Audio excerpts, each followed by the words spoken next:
Video 626. Let's get into it.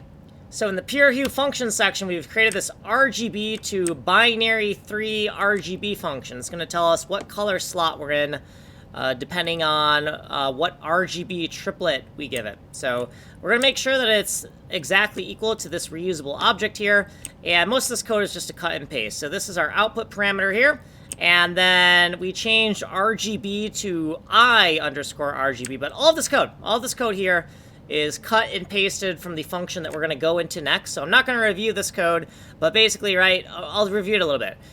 We get the hue we're in, right? We take the RGB, we convert it to a hue, and then we figure out which hue fence post we're between. And depending on which hue fence post we're between, we return a different 3-bit value that corresponds to either red, green, blue, cyan, yellow, or magenta. And we got some error checking here to make sure that the number is exactly 3 bits, and here we're spitting out that 3-bit number here. Okay, so here is the function we extracted all that code from.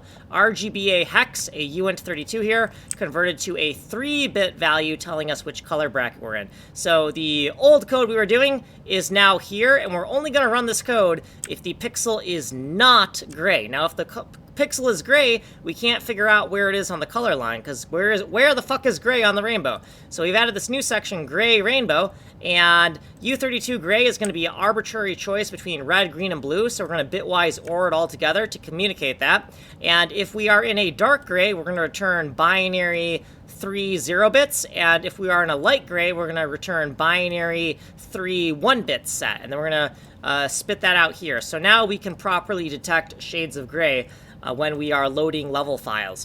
Here's what we did previously. Here's some footnotes. Here's what we did in this video. Like and subscribe. Send money in the mail. If you want a longer explanation, you can go here to Ninja Coder. You are here on Kanji Coder. There's ways to get a hold of me down here. Like and subscribe. Send money in the mail. My name is Kanji Coder. I'm making a game engine for a game called Atomic Ivy MMO. I'm writing it in nothing but JavaScript in a C99 data-oriented design style. There are proximity mines that can chain react together with vertical, horizontal, and 4-way explosions, and there is fractal geometry that can be destroyed, and we can create some awesome puzzles with this. So like and subscribe if you want to see how to make a game engine.